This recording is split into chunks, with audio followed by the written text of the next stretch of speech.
शक्तियां जो है प्राप्त है ना। एक सामान्य काल में उसे जो शक्तियां मिली हुई हैं और दूसरा है आपातकालीन शक्तियां। सामान्य कालीन शक्तियों के अंतर्गत हम सर्वप्रथम डिस्कस करेंगे विधायी शक्तियों के बारे में, है ना। विधायी शक्तियों के अंतर्गत जो हमारी संसद है, संसद में जो भी विधि बनेगी, विधि को का निर्माण करने वाला अंग कौन है? सरकार का संसद है।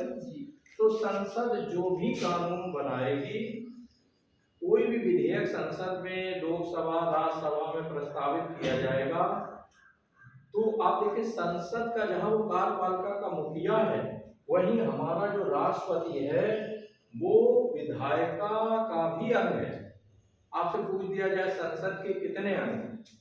3 अंग होते हैं, राष्ट्रपति, लोकसभा और राज्यसभा। तो लोकसभा और राज्यसभा जो भी कानून बनाएगी वो राष्ट्रपति के साइन के बिना कोई भी विधेयक अधिनियम नहीं बनेगा। ये 2 टर्म हमें याद रखने हैं, विधेयक और अधिनियम। विधेयक होता है जो कानून का एक प्रकार का प्रस्ताव जो संसद में लाया जाता है, उसे विधेयक कहते हैं। और जब वो दोनों सदनों से पारित हो जाता है और राष्ट्रपति की उस पर चिड़िया बैठ जाती है, यानी उसके हस्ताक्षर हो जाते हैं, तो उसके बाद वो विधेयक अधिनियम बन जाता है। तो राष्ट्रपति में अब विधेयक कितने तरह के होते हैं, ये भी हमें पूरी तरह से स्पष्ट होना चाहिए। कितने तरह के विधेयक होते हैं? विधेयक 4 प्रकार के होते हैं, साधारण विधेयक, वित्त विधेयक, धन विधेयक और संविधान में संशोधन विधेयक। याद रहेगा, you will have to note भी कर लेना। 4 तरह के विधेयक होते हैं, है ना। कौन कौन से विधेयक होते हैं? साधारण विधेयक होता है, साधारण। दूसरा वित्त विधेयक, तीसरा धन विधेयक, वित्त, तीसरा धन विधेयक और चौथा है संविधान में संशोधन विधेयक। संविधान में संशोधन विधेयक आप देखें, ये चारों तरह के जो विधेयक हैं इन पर राष्ट्रपति के साइन होना बहुत ही जरूरी है। आप देखें साधारण विधेयक को पहले हम लोग लेते हैं कि जो साधारण विधेयक है उस विधेयक पर राष्ट्रपति बाद में साइन करता है, ठीक है। और ये जो 2 विधेयक हैं, वित्त विधेयक एवं धन विधेयक, इन 2 पर राष्ट्रपति से पूर्व में ही साइन करा लिए जाते हैं, है ना। राष्ट्रपति पहले वित्त एवं धन विधेयक पर साइन कर देगा, तब फिर वो लोकसभा में रखे जाएंगे और लोकसभा से पारित होने के बाद फिर वो राज्यसभा में जाएंगे, ठीक है। और जो साधारण विधेयक है ये ऑर्डिनरी बिल है। ऑर्डिनरी बिल से अभिप्राय है कि इसमें वित्त और धन की कोई बात नहीं है, एक सामान्य कानून बनाया जा रहा है ना। और तो इस तरह आप देखें कि साधारण विधेयक को लेकर राष्ट्रपति की क्या पोजीशन है ना। साधारण विधेयक जाहिर है बाद में आएगा, पहले लोकसभा से वो पारित हो जाएगा, लोकसभा से पारित होने के बाद वो राज्यसभा में जाएगा और राज्यसभा के बाद फिर वो राष्ट्रपति के पास साधारण विधेयक पहुंचेगा। अब राष्ट्रपति क्या करेगा? राष्ट्रपति के पास 3 ऑप्शन है साधारण विधेयक को लेकर। नंबर 1 ये है कि वो साइन कर देगा, तो विधेयक अधिनियम बन जाएगा, ठीक है। नंबर 2 ये है कि वो लौटा सकता है कि इस पर पुनर्विचार की आवश्यकता है। तो जब राष्ट्रपति उसे वापस कर देगा तो जाहिर है उस पर लोकसभा और राज्यसभा जहां से वो गया है उस पर पुनर्विचार करेगी। नहीं भी करती है, एज इट इज अगर वापस राष्ट्रपति को कर दिया जाएगा तो राष्ट्रपति फिर उस पर साइन करने के लिए बात, वो दोबारा फिर नहीं कहेगा कि पुनर्विचार कीजिए। चौथा ऑप्शन राष्ट्रपति के पास ये है साधारण विधेयक को लेकर कि वो उस साधारण विधेयक को ना तो पुनर्विचार के लिए वापस करे, ना उस पर साइन करे, वो अपनी टेबल पर पड़ा रहने दे। तो इसे कहते हैं पॉकेट वीटो। क्या कहते हैं? पॉकेट, है ना। और टर्म भी यूज होते हैं, सस्पेंसिव वीटो भी कहा जाता है ना। और एक तरह का संशयकारी वीटो और पॉकेट वीटो, जेबी वीटो, तमाम इसके नाम है। तो ऐसा डाक बिल विधेयक एक राजीव गांधी के समय में लाया गया था, उस पर राष्ट्रपति ने साइन नहीं किए थे। ज्ञानी जैल सिंह उस समय राष्ट्रपति थे, तो वो विधेयक जो है नहीं पारित हो पाया था। ठीक है, तो क्लियर हुआ। साधारण विधेयक में पहले वो साइन कर दे, विधेयक अधिनियम बन जाएगा। दूसरा, पुनर्विचार के लिए वापस कर दे। और तीसरा ये है कि वो बाकायदे उसको अपनी जेब में डाले, है ना, वापस ना लीजिए। क्योंकि संविधान में ये नहीं लिखा है कि जब राष्ट्रपति के पास विधेयक जाएगा तो कितने दिन में साइन करके वापस करेगा। तो इसीलिए कहते हैं सस्पेंशन, यानी वो सस्पेंस का फायदा उठाएगा और वो उस पर साइन नहीं करेगा। ठीक है, आगे बढ़े। वित्त विधेयक और धन विधेयक पर इसीलिए कि कोई हिंड्रेंस राष्ट्रपति ना पैदा कर दे, इसलिए इस पर पूर्व में ही साइन करा लिए जाते हैं। और फिर यह है संविधान में संशोधन विधेयक। लगभग स्थिति ऐसी है। अच्छा, आप देखें, साधारण विधेयक को लेकर के अगर राज्यसभा यानी लोकसभा से साधारण विधेयक पारित हो गया और उसके बाद जब वो राज्यसभा में जाए और राज्यसभा उसे अपने यहाँ से पारित नहीं कर रही है, यानी इसे वैधानिक शब्दावली में ये कहेंगे कि दोनों सदनों के बीच एक व्यवधान पैदा हो जाए, डिस्टर्बेंस, तो ऐसी कंडीशन में राष्ट्रपति संयुक्त अधिवेशन बुलाएगा। ये प्रश्न बार बार कंपटीशन में पूछा जा रहा है कि राष्ट्रपति किस विधेयक पर संयुक्त अधिवेशन बुलाता है, किस पर बुलाता है? इसी साधारण विधेयक पर वो संयुक्त अधिवेशन बुलाता है।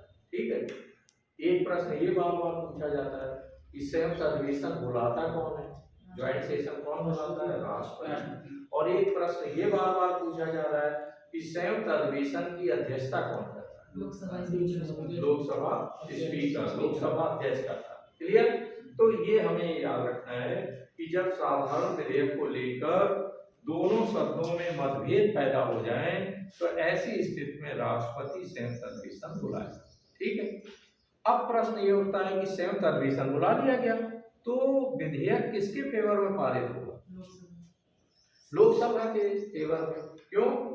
जिसका जितना पलड़ा भारी उसकी उतनी भागीदारी, क्योंकि लोकसभा में ज्यादा सदस्य हैं, उधर 545 है, इधर आप देखें 250 है, तो डबल से ज्यादा है ना। तो ऐसी कंडीशन में लोकसभा के फेवर में ही वो विधेयक पारित हो जाएगा। क्लियर? अधिनियम बन जाएगा।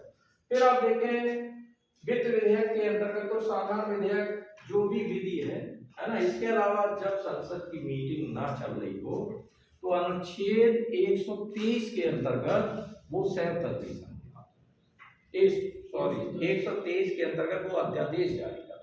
नोट कर लो इसको। अनुच्छेद 123 के अंतर्गत क्या करता है? राष्ट्रपति अध्यादेश जारी करता है, ऑर्डिनेंस जारी करता है। ठीक है भाई, ये अलग है। इसे अध्यादेश कब जारी करता है?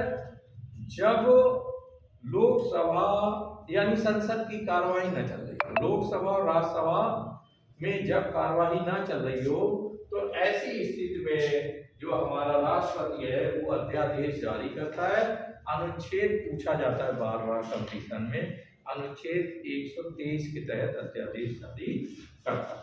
ठीक है, अब आप देखें कि वो अध्यादेश जब जारी कर देगा तो जाहिर है वो कानून आ जाएगा अस्तित्व में।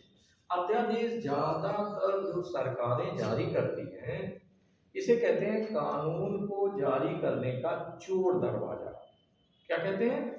यानी जब सरकार ये जानती है कि सदन के फ्लोर पर अगर सदन में हम कोई विधेयक लाएंगे तो वो पास नहीं हो पाएगा क्योंकि विपक्ष बहुत रोड़े अटकाएगा, तो ऐसी कंडीशन में फिर चोर दरवाजा तलाशा जाता है कि जब लोकसभा राज्यसभा की कार्रवाई ना चल रही हो तो ऐसी स्थिति में राष्ट्रपति महामहिम जो कि नॉमिनल हेड है, हमारे नाम मात्र के अध्यक्ष हैं, उनके जरिए अध्यादेश जारी करा। फिर 6 महीने के बाद जब भाई जो मीटिंग होगी उसकी अधिवेशन शुरू होगा लोकसभा का, तब वो अध्यादेश फिर वहां से पारित करा दिया जाएगा और तब तक के लिए उसका वही वजूद रहेगा, वही उसका उतना ही वो भारी भरकम रहेगा जैसे कि कोई विधेयक लोकसभा और राज्यसभा से पारित होता है। मुझे याद है कि उत्तर प्रदेश में कल्याण सिंह जी के समय में जब वो मुख्यमंत्री थे तो नकल अध्यादेश जारी किया गया और उस समय बहुत ज्यादा सख्ती बरती गई थी। हाँ, और बहुत सारे बच्चों ने आत्महत्या कर ली एट दैट टाइम। वजह क्या थी कि पूरे वर्ष जो है सत्र को देखा नहीं गया था, कॉलेजों में पढ़ाई सही तरह नहीं कराई गई थी। भाई कोई अगर आप अध्यादेश ला रहे हैं और नकल पर आप पूरी रोक लगाना चाह रहे हैं तो पहले सरकार का ये दायित्व बनता है कि वो ये देखे कि संस्थाओं में पढ़ाई सही तरह हो रही है कि नहीं हो रही। क्यों भाई कि सीधे सीधे आप पकड़ने लगो भाई जो है, और ये पढ़ाई हुई नहीं तो बच्चे जो है बहुत सारे लड़के लड़कियां, कोई जो है कपड़ों में दिखलाया था तो कोई कुछ, तो भरी क्लास में उन्हें अपमानित किया गया, जेल भेजा गया। तो ऐसी कंडीशन में बहुत सारे बच्चों ने, मुझे याद है उस समय मैं खुद स्टूडेंट था 10th वगैरह का, तो कई बच्चों ने आत्महत्याएं कर ली थी। और बड़ा विरोध हुआ था सरकार का कि सरकार को पहले सत्र नियमित करना था, उसके बाद नकल अध्यादेश लाना था। ठीक है, तो प्रदेश में अध्यादेश कौन लाता है? राज्यपाल लाता है। ठीक है भाई, तो ऐसी कंडीशन में आप देखें कि अध्यादेश जारी करता है। फिर इसके बाद आता है वित्त विधेयक। राष्ट्रपति का काम यह है कि एक तो संसद में वित्तीय शक्तियों के अंतर्गत हम लोग देखेंगे, ये इधर हम इस पर आ गए। वित्त विधेयक वो है जो वित्त से जुड़ा हो, फिर ये धन है। अब आप प्रश्न ये कर सकते हैं कि सर ये वित्त और धन विधेयक में क्या अंतर है? ये ऐसा नहीं लगता दोनों एक जैसे शब्द है, वित्त और धन, है ना? तो जो वित्त विधेयक है और धन विधेयक में क्या अंतर है? तो इसमें अनुच्छेद 110 में बताया गया, अनुच्छेद 110 में लिख लेना इसको, अनुच्छेद को, वित्त एवं धन विधेयक के बीच में अंतर बताया गया है, दोनों में अंतर है क्या। ठीक है भाई, फाइनेंस बिल और मनी बिल ये दोनों हैं क्या, और क्या अंतर क्या होता है? देखो आप, ये जो वित्त विधेयक है, ये जो वित्त विधेयक है, इसमें आधा गुण साधारण विधेयक का होता है और आधा गुण धन विधेयक का होता है। ठीक है, यानी जो वित्त विधेयक है उसमें आधी शर्तें और बातें ऐसी हैं जो साधारण विधेयक के लक्षण, उनमें कैरेक्टरिस्टिक्स है, और दूसरा ये जो धन विधेयक वाली है यानी पैसे की भी बात की गई है, तब वो वित्त विधेयक। और ये जो धन विधेयक है that is pure money bill, इसमें केवल धन की बात की जाए, है ना? अंतर समझ में आ गया कि जो वित्त विधेयक है इसमें दोनों की विशेषताएं हैं, लेकिन जो धन विधेयक है वो पूरी तरह धन विधेयक है। इसके अलावा आप देखें संविधान में जो संशोधन विधेयक है, ये भी जो है इससे भी किसी भी सदन में पहले प्रस्तावित किया जा सकता है, लोकसभा में अथवा राज्यसभा में, और उसके बाद राष्ट्रपति उस पर साइन कर देगा और संविधान में जो संशोधन आपका हो जाए। ठीक है, क्लियर? अब आते हैं विधायी शक्तियों में, खास करके विधि निर्माण। इसके अलावा विधायी शक्तियों में राष्ट्रपति का काम है संसद का अधिवेशन बुलाना। ठीक है, अधिवेशन वही बुलाता है। फिर जब अधिवेशन शुरू होता है तो अभिभाषण, वो अपना भाषण देता है। उस भाषण में, अभिभाषण में खासकर सरकार की जो नीतियां हैं, सरकार प्रधानमंत्री के नेतृत्व में मंत्रिमंडल लिख करके एक चिट्ठा उन्हें दे देता है और हमारे राष्ट्रपति वही उवाच करते हैं, उसी को पढ़ते हैं, अपनी तरफ से कोई पॉइंट ऐड नहीं कर सकते। लगता है कि राष्ट्रपति अभिभाषण दे रहे हैं, लेकिन वो पूरा, वो कहते हैं मेरी सरकार ये चाहती है, मेरी सरकार ये चाहती है, क्योंकि मैं मुखिया हूँ, वो मेरी सरकार है, तो वो पूरा लिखित रूप में दिया जाता है अभिभाषण। इसीलिए विपक्ष विरोध करता है, क्योंकि विपक्ष जो सत्ता दल होता है वो उसका विरोध करता है, वो राष्ट्रपति का विरोध नहीं करता है, क्योंकि सत्ता दल ने ही वो भाषण तैयार किया होता है। तो इन दैट केस आप देखें, अभिभाषण पढ़ना, सत्र अवसान करना, सत्र समाप्त होगा उसकी घोषणा भी राष्ट्रपति करेगा, एंड ऑफ द सेशन, कि अब आज से सेशन समाप्त। ठीक है, और इसके अलावा वो उनका विघटन भी करता है ना, उन्हें भंग भी करता है। लोकसभा को भंग करने का राइट किसके पास है, या मंत्रिमंडल से किसी भी मंत्री को हटाने का राइट किसके पास है, राष्ट्रपति के पास। याद रखना कि जो मंत्री हैं वो सामूहिक रूप में, जितना भी मंत्रिमंडल है वो सामूहिक रूप में कार्यपालिका के प्रति उत्तरदायी है। ये लोकसभा के प्रति, लोकसभा के प्रति उत्तरदायी है, और व्यक्तिगत रूप में प्रत्येक मंत्री राष्ट्रपति के प्रति उत्तरदायी। किसके प्रति है? क्योंकि इसी व्यक्तिगत अधिकार के तहत राष्ट्रपति जो है मंत्रियों को हटाता है। लेकिन याद रखना उसका इशारा कौन करता है? प्रधानमंत्री। यानी प्रधानमंत्री की मुंडी, उनका दिमाग अगर घूम गया, किसी भी मंत्री की तरफ टेढ़ी निगाह हो गई, तो वो राष्ट्रपति को सलाह दे देंगे। ठीक है, तो राष्ट्रपति उन्हें बुलाए, आइए वहां से, और उनको इस्तीफा देना होगा। तो अब हम लोग तो बाहर ही जाते हैं प्रधानमंत्री ने हटा दिया, लेकिन मूलतः हटाएगा राष्ट्रपति, क्योंकि वो राज्याध्यक्ष है और वही कार्यपालिका का मुखिया है। ठीक है, आगे हम आप देखें तो ये विधायी शक्तियां हो गई। कार्यपालिकीय शक्तियों के अंतर्गत हम लोग ये याद रखेंगे कि मूलतः इसमें नियुक्तियां संबंधित है, क्योंकि जो कार्यपालिका है विधायिका है और न्यायपालिका है। कार्यपालिका का काम है कानूनों को लागू करना। तो मंत्रिमंडल, क्योंकि हमारे यहाँ कार्यपालिका दो तरह की है। कितने तरह की है? दो तरह की है। एक है नाम मात्र की कार्यपालिका और दूसरी है वास्तविक कार्यपालिका। नाम मात्र की कार्यपालिका राष्ट्रपति में निहित है और वास्तविक कार्यपालिका प्रधानमंत्री सहित मंत्रिमंडल में निहित है, क्योंकि वास्तविक रूप में शक्तियों का उपभोग मंत्रिमंडल करता है। क्लियर? तो आप देखें कि कार्यपालिकीय शक्तियों के अंतर्गत हमें मोटा मोटा दिमाग में ये रखना है कि राष्ट्रपति कार्यपालिकीय शक्तियों के अंतर्गत नियुक्तियां करता है। मोटी चीज हमें कंसेप्ट के रूप में दिमाग में रखनी है। जैसे नंबर 1, लोकसभा में जिस दल को बहुमत प्राप्त होता है उसके मुखिया को, दल या दलों के मुखिया को, है ना। अब कई बार गठबंधन सरकारें बनती हैं, तो वहां पर पता लगा कई दलों ने मिलकर के और एक व्यक्ति को कहा कि इसे हम अपना प्रधानमंत्री बनाएंगे, तो उसका नाम जो है वो राष्ट्रपति के पास चला जाएगा। तो राष्ट्रपति दल या दलों के मुखिया को प्रधानमंत्री नियुक्त कर देगा। फिर उसके बाद राष्ट्रपति अब कुछ नहीं करेगा, और वहां भी राष्ट्रपति बंधा हुआ है कि राष्ट्रपति जिस दल को या दलों के गठबंधन को बहुमत प्राप्त हो उसी के मुखिया को वो प्रधानमंत्री नियुक्त करेगा। ये नहीं कह सकता आओ उमेश तुम्हें बना रहे हैं, रमेश तुमको बना रहे हैं, राहुल तुमको हम बनाते हैं। नो, जिसको बहुमत प्राप्त। ये क्लियर हो गया। अब फिर उसके बाद आप शुरू हो जा रहा है कि बाकायदे प्रधानमंत्री जो है प्रधानमंत्री की सलाह से फिर वो अन्य मंत्रियों की नियुक्ति करता है ना। फिर वो अपने हिसाब से नहीं चलेंगे, पूरा प्रधानमंत्री पर केंद्रित हो गया। प्रधानमंत्री जो लिस्ट उन्हें हैंड ओवर कर देंगे वो उन्हें शपथ ग्रहण करा देंगे। क्लियर? और इसके बाद जितने भी केंद्र सरकार के पद हैं, पदाधिकारी हैं संवैधानिक, उन सभी की नियुक्तियां अपनी कार्यपालिकीय शक्तियों के अंतर्गत राष्ट्रपति करता है। जैसे नियंत्रक एवं महालेखा परीक्षक की नियुक्ति कौन करता है? राष्ट्रपति करता है। महान्यायवादी अटॉर्नी जनरल, उसकी नियुक्ति कौन करता है?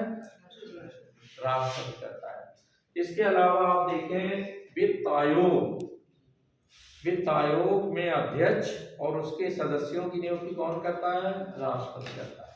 ठीक है। इसके अलावा आप देखें इसी कार्यपालिकीय शक्तियों के अंतर्गत वो सर्वोच्च न्यायालय के मुख्य न्यायाधीश एवं अन्य न्यायाधीशों तथा राज्यों के जो उच्च न्यायालय हैं उनके भी न्यायाधीशों की नियुक्ति जो है वो राष्ट्रपति करता है। तो पता ये लगा। इसके अलावा आप देखें संघ लोक सेवा आयोग जो कि यूपीएससी का एग्जाम कराता है, आईएएस वगैरह का, तो उसके अध्यक्ष की नियुक्ति कौन करता है? प्रियांशी? राष्ट्रपति। और सदस्यों की नियुक्ति कौन करता है? सदस्यों की वही करता है, राष्ट्रपति ही करता है। तो केंद्र में जितने भी राज्यों में राज्यपालों की नियुक्ति कौन करता है? राष्ट्रपति करता है ना। तो पता ये लगा कि उसकी जो कार्यपालिकीय शक्तियां हैं ये बहुत बड़ी है, इसमें वो सारी नियुक्तियां करते हैं। ठीक है। आपसे पूछ दिया जाए देश का सबसे बड़ा विधि अधिकारी कौन है?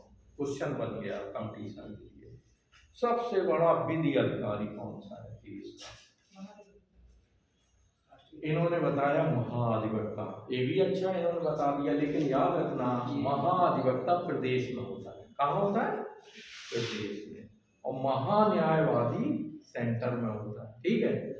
तो सबसे बड़ा जो विधिक अधिकारी है, कानूनी अधिकारी है, वो अटॉर्नी जनरल अंग्रेजी में, हिंदी में कहते हैं महान्यायवादी होता है। और यही सेम पद प्रदेश में होता है, उसको महाधिवक्ता कहा जाता है और उसकी नियुक्ति राज्यपाल। ठीक है, क्लियर। आगे हम आप बढ़े, अब वित्तीय शक्तियों के अंतर्गत आ जाए तो क्यों भाई, समझ में आ रहा है? हाँ, ये भी अस्वस्थ हो रहा है नहीं, ठीक है, ओके, हाँ, बी अलर्ट। हाँ, वित्तीय शक्तियां, बहुत इंटरेस्ट लेना है। आज अभी हम एनएसएस के कैंप में थे तो वहाँ डिस्कशन हो रहा था और सर ने इस बात को कहा, प्रिंसिपल सर ने, हालांकि मुझे पता है कि एक बाकायदे शोध आया है निकल करके, किसने, विश्व बैंक का शोध है, और उस शोध में उन्होंने ये बोला है कि भारतीय विश्वविद्यालयों से निकलने वाले जो विद्यार्थी हैं, स्नातक हैं, वो ज्यादातर 90% अनफिट हैं जॉब के लिए। क्यों अनफिट हैं? क्योंकि अवेयरनेस का प्रॉब्लम है, जो चीज पढ़ रहे हैं उसको हम बहुत ज्यादा इंटरेस्ट से नहीं पढ़ रहे हैं, है ना, और कहीं ना कहीं हमारा कम्युनिकेशन स्किल गड़बड़ है, जिसकी वजह से बड़ी बड़ी डिग्रियां लेने के बाद जब हम जॉब की लाइन में खड़े होते हैं तो हम सिलेक्शन नहीं दे पाते, है ना। तो ऐसी कंडीशन में हमेशा अलर्ट रहें, ऑलवेज ये देखना चाहिए कि यस, मैं पूरी तरह से सीखना चाहूंगी, क्या बताया जा रहा है उसको समझना। चले आगे बढ़े, तो अब आ जाते हैं हम लोग वित्तीय शक्ति। यहाँ कोई क्वेश्चन? हाँ, अब आ जाए वित्तीय शक्तियों के अंतर्गत। इसके अंतर्गत वित्त मंत्री के द्वारा बजट जो है पारित करा जाता है, ठीक है। हाँ, इसके अलावा आप देखें, देश की जो निधियां हैं उन पर राष्ट्रपति का नियंत्रण रहता है। देश का खजाना क्या कहलाता है? अपने देश में एक बड़ा सा खजाना है जिसमें जितना भी आय होती है उसी में जाती है और उसी से पैसा निकलता है, सरकार व्यय करती है, उसको कहते हैं संचित निधि। क्या कहते हैं भाई? हाँ, इसका नाम नोट कर लें, संचित निधि जो है, ये जो है खजाना है, ठीक है। आरबीआई के पास पैसा जमा होता है, लेकिन संचित निधि जो है ये कंसोलिडेटेड फंड ऑफ इंडिया कहलाती है।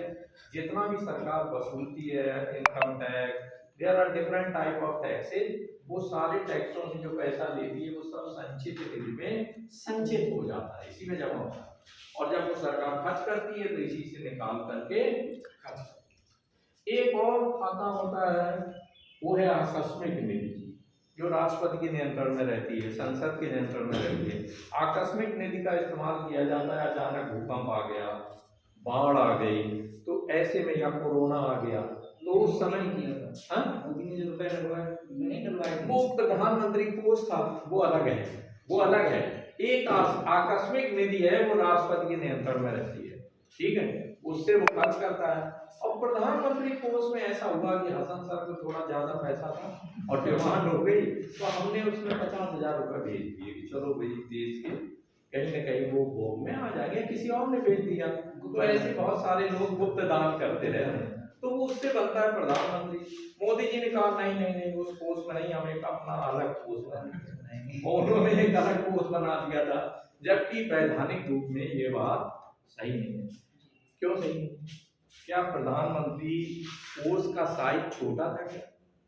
भाई मोदी चाहते चाहे इतना उसी में जमा करा लेते, लेकिन वो चाह रहे थे प्रधानमंत्री कोष में जो पैसा जाएगा उसका ऑडिट होता है, तो जो भी हो, हम बुराई नहीं करेंगे कि वो ऑडिट की नजर से उसे बाहर रखना चाहते थे। उन्होंने अलग से जो है कहा नहीं, ये अलग एक कोर्स हम डेवलप कर रहे हैं, इसमें सब लोग डाल, कोरोना कोर्स जो भी बनाया उन्होंने, और उसमें नहीं जमा करवाया।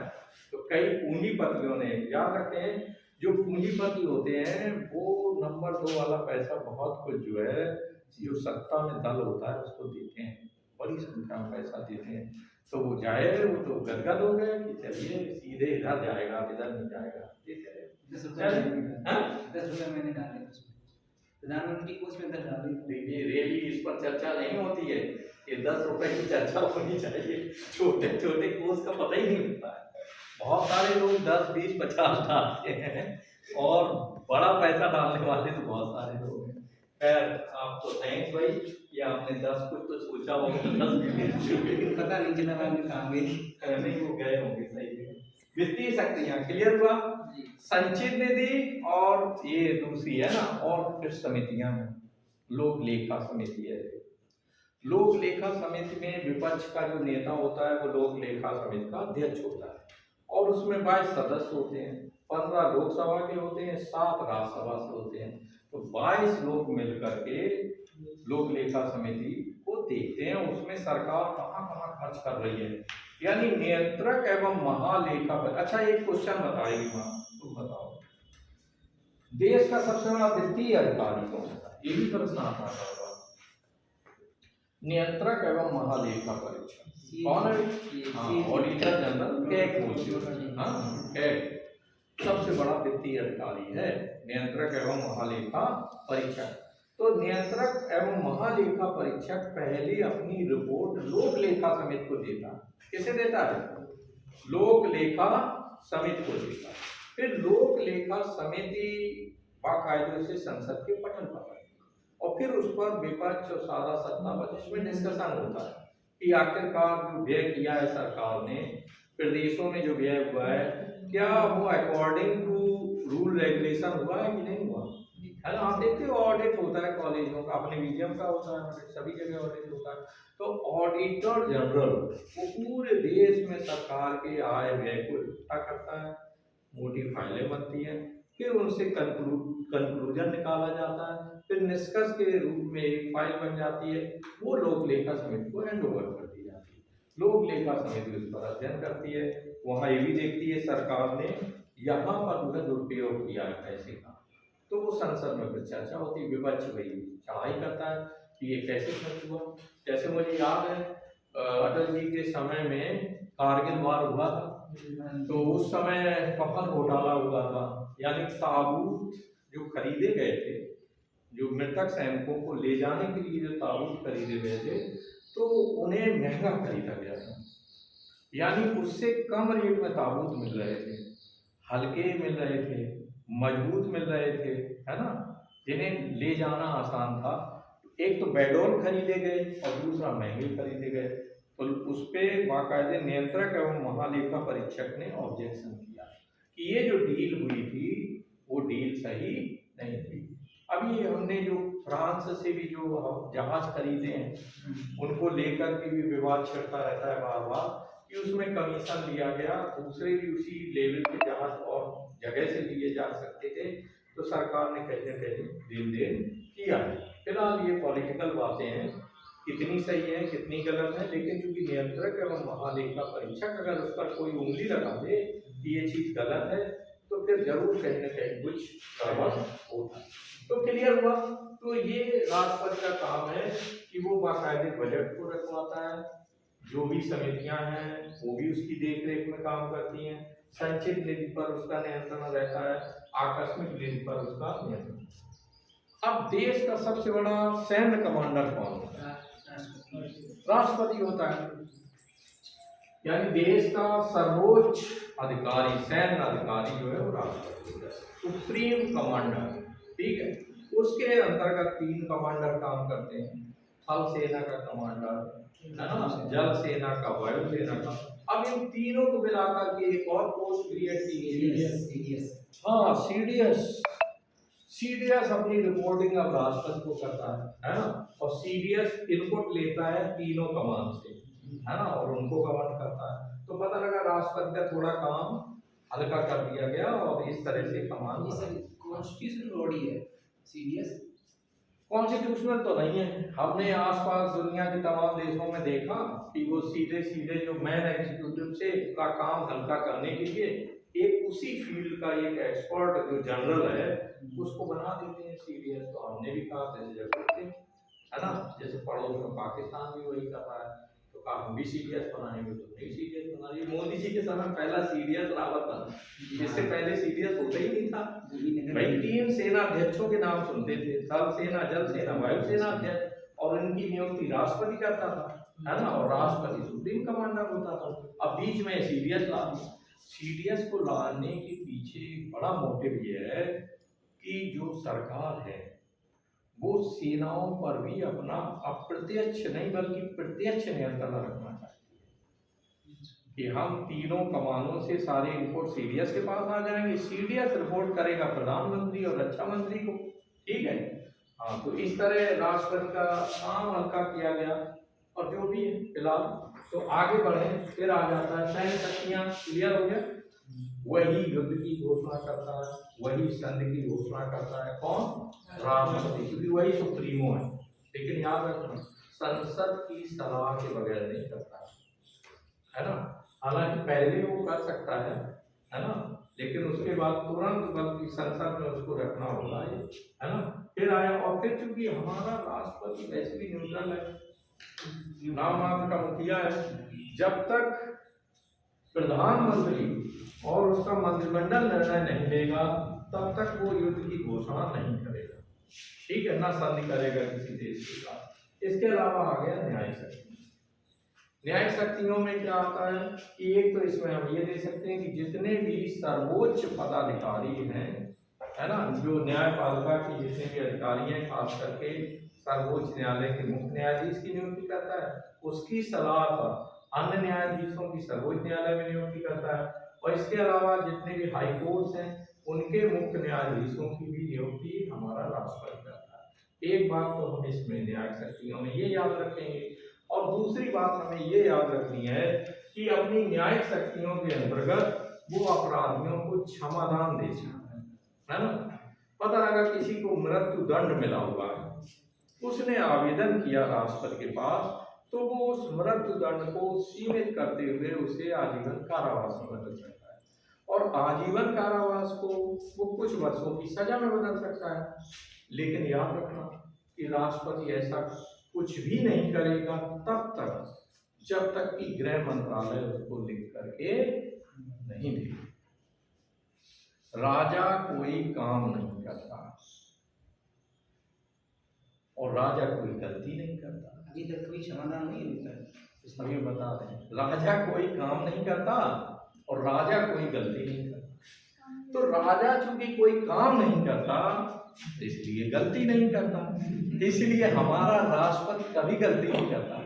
अभी तक राष्ट्रपति किसी भी मामले को लेकर सर्वोच्च न्यायालय ने उसे कॉल नहीं किया कि वहां से खड़े हो आप कटघरे में, आपने एक गलत निर्णय लिया, क्योंकि वो निर्णय ही नहीं लेता, वो कुछ भी काम नहीं करता, सब सलाह से काम करता है। ठीक है, उसके नाम पे काम होता है और उसमें बगल में चिड़िया बैठती है संबंधित मंत्रालय के मंत्री, तो पकड़ा जाता है वो। जैसे कोई डील हुई हथियारों में तो रक्षा मंत्री खड़ा होगा कटघरे में जाकर, राष्ट्रपति सेफ है बिल्कुल, तो उसके नाम पे सब कुछ होता है, वो कुछ भी नहीं करता। क्लियर? तो इस तरह से आप देखें कि जो न्यायिक शक्तियों में अभी इन्होंने कहा कि वो क्षमादान दे सकता है, लेकिन वो नहीं दे सकता है, क्योंकि वो कहीं बाइदे भी क्षमादान दे दे और गलत दे दे तो पकड़ा जाएगा। तो वो तुरंत गृह मंत्रालय को, जो अपराधी वाले जब एप्लीकेशन उस तक पहुंचता है वो वाया करके ट्रांसफर कर देता है होम मिनिस्ट्री को। अब गृह मंत्रालय के अधिकारी और वो सब एक्सपर्ट उस पर चर्चा करते हैं और पाते हैं हाँ लॉजिकल है, राजीव गांधी की हत्या हुई तब ये वहां था ही नहीं हत्या वाले स्तर पे, तो जाहिर है क्षमादान दिया जा सकता है। अभी पीछे जो है भाई सोनिया गांधी वगैरह और प्रियंका गांधी, जब राहुल गांधी की हत्या हुई तो एट दैट टाइम ये लोग गए, देखा इन लोगों ने हत्याएं की थी, तो अचानक लगा देश में एक दया और उसकी सहानुभूति का माहौल ये दिखाना है कि हम बहुत दयावान हैं, तो कह दिया छूटते कि मैं छोड़ देगा, भले हमारे चले गए पिताजी और हमारे पति चले गए, छोड़ देना। सरकार ने इसी को ग्राउंड बना दिया और अभी जो हत्यारे थे उन्हें छोड़ दिया, राष्ट्रपति ने ही छुड़वा दिया उसे, सरकार ने मन बना लिया। अब कांग्रेस पार्टी सरकार पे चल गई, अरे ये क्या किया, इससे तो गलत मैसेज जाएगा पूरे देश में, बड़े बड़े अपराधी बच निकलेंगे, है ना, और वो कोई बड़ा सा काम कर देंगे, प्रधानमंत्री की हत्या करने के बाद बच गए भाई। तो अब सरकार क्या कह रही है, आप ही ने तो कहा था कि क्षमादान दे देना, हमने दे दिया, हमने फ्री कर दिया, बात समझ रहे हो। हालांकि करना नहीं चाहिए, है ना। भावावेश में व्यक्ति कह देता है कि अब हमारा तो आदमी गया, इन्हें क्यों मृत्यु दंड दिया जाए, तो और सरकार को ये विचार करना चाहिए कि वो ठीक है, उन्होंने कहा अलग मैटर है, लेकिन कानून क्या कहता है। अकॉर्डिंग टू रूल आपने प्रधानमंत्री को बम से उड़ाया तो ऐसे में तुम्हें मृत्युदंड नहीं तो चलो आजीवन कारावास में ट्रांसफर कर दो, है ना। लेकिन वो फिलहाल राजनीतिक चर्चा होती रही, उन्हें समाधान मिल गया। तो कहीं भी हुआ, इंदिरा जी वाले हत्याकांड में भी बहुत सारे जो हत्यारे थे उनको जो है किसी को आजीवन कारावास में बदला गया, किसी को कुछ वर्षों के कारावास में बदला गया। उनका बॉडीगार्ड था। हाँ, बॉडीगार्ड नहीं मारा था उन्हें, है ना। जाहिर है आगे अब आते हैं हम लोग, न्याय शक्तियां हो गई, कूटनीतिक शक्तियों पे आ गए। राष्ट्रपति के नाम पर हमें पता है युद्ध और संधि सब उसी के नाम पे होती है, वही युद्ध का डिक्लेरेशन करता है। विदेशों में जो राजदूत भेजे जाते हैं उन सभी को नियुक्ति पत्र जो है राष्ट्रपति सौंपता है। ये है हमारे डिप्लोमेटिक रिलेशन, कूटनीतिक संबंध, है ना, राजनयिक संबंध। तो इसके अंतर्गत क्या करता है कि जितने भी राजदूत दुनिया के तमाम देशों में जो नियुक्त होते हैं उन्हें लेटर कौन देता है, राष्ट्रपति के नाम से उन्हें लेटर पकड़ाया जाता है, एक बार। और जितने भी विदेशी राजदूत हमारे देश में आते हैं उन सभी के नियुक्ति पत्रों को स्वीकार करता है, ठीक है, अधिकार पत्र लेता है। क्लियर। तो ये कूटनीतिक संबंध है।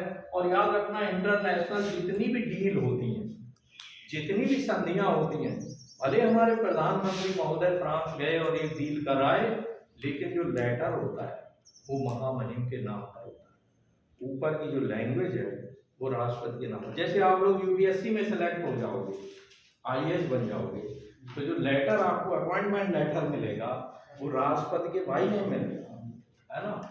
यूपीएससी इसीलिए हम कहते हैं उसी लेटर के लिए तैयारी करो और यूपीएससी में सिलेक्ट हो जाओ, तो बाकायदे राष्ट्रपति फिर आपको भोज पे भी बुलाते हैं, वही जो लोग यूपीएससी में सिलेक्ट हो जाते हैं, प्रधानमंत्री भी बुलाते हैं, है ना।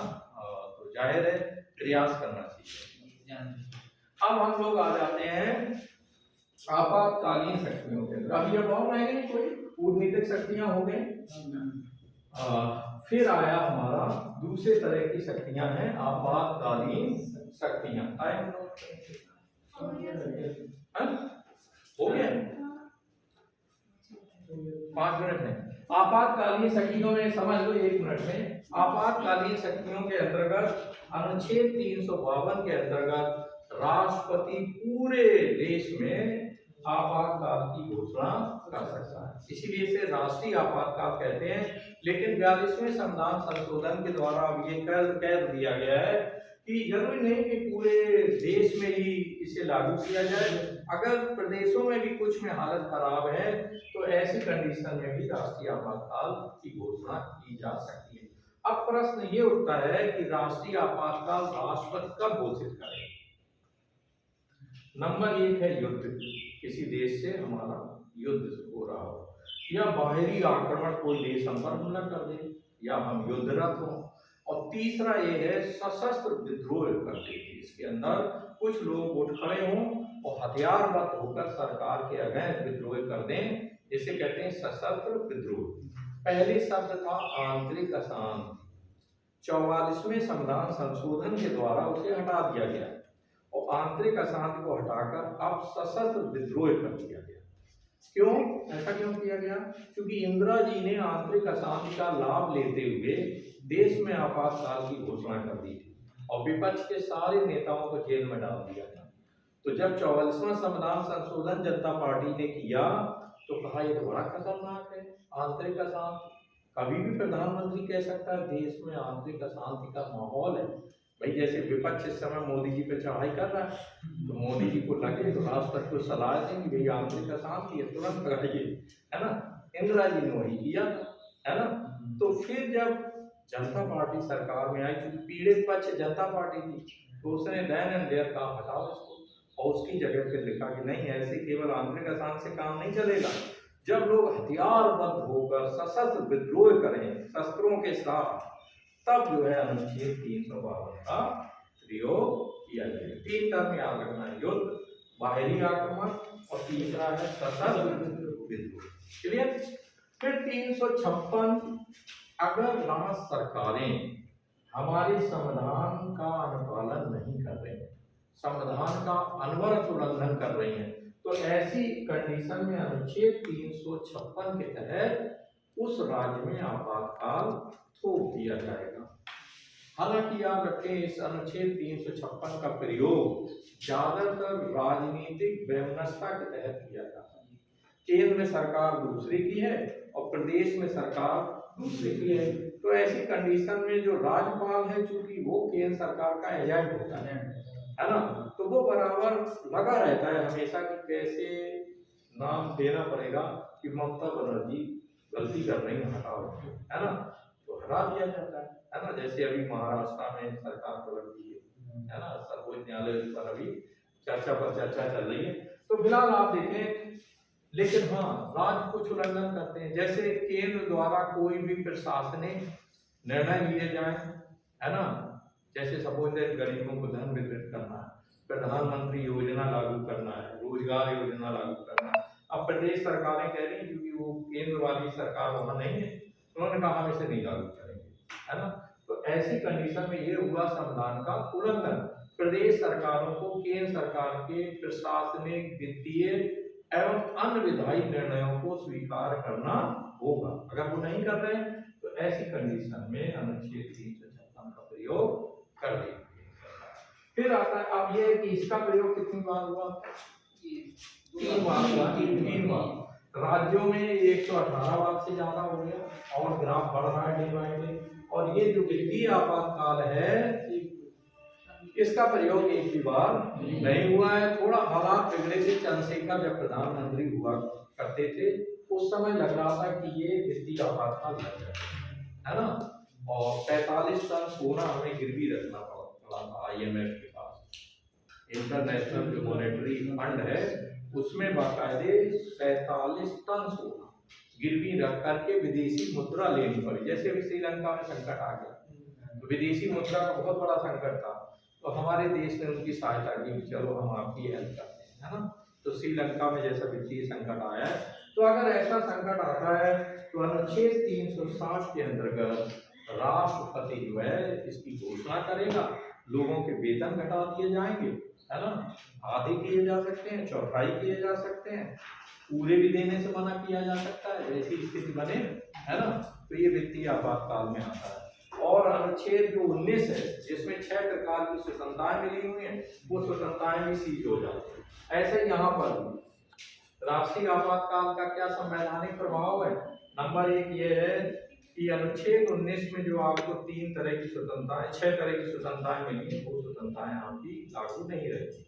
मौलिक अधिकारों में केवल अनुच्छेद 20 और 21 इनको छोड़ करके बाकी सारे आपके मौलिक अधिकार भी सीज हो जाएंगे, छीन लिए जाएंगे। अब आप देखें ये भी पहले ये भी नहीं था। इंदिरा जी ने जब आपातकाल लगाया तो 20-21 भी नहीं था, इसीलिए तो सभी को अंदर कर दिया था। ये शायद कॉलेज भी जेल बना होगा उस समय, है ना। तो जो जितने भी गली मोहल्ले वाले जितने भी विपक्ष के नेता थे सब डाल दिए गए थे, कॉलेजों को भी जेल में बदल दिया था, है ना। मैं तो छोटा था, पूरी कथा नहीं पता है लेकिन उन्होंने बड़ी सख्ती से लागू किया। तो आप देखें उस समय फिर जब 44वां संविधान संशोधन हुआ तब ये कहा नहीं नहीं ये तो बड़ा खतरनाक है, कोई मौलिक अधिकार भी नहीं रहता। तब ये हुआ कि 20 और 21 के अंतर्गत ये है कि सरकार आपके जीवन के अधिकार को नहीं छीनेगी, और 20 के अंतर्गत सरकार ये दोष बताएगी कि किस दोष, किस अपराध के तहत आपको जेल में डाला गया है। तो 20 और 21 सुरक्षित रखे गए हैं, इसके अलावा सारे मौलिक अधिकार आपके छीन लिए जा रहे हैं, ठीक है। इसके अलावा आप देखें कि अनुच्छेद 352 में जाहिर है सरकार प्रभावी है, प्रदेशों की सरकार न्यूट्रल हो जा रही है, और 356 लागू होने पे तो पूरी खत्म हो गई यहाँ प्रदेश सरकार।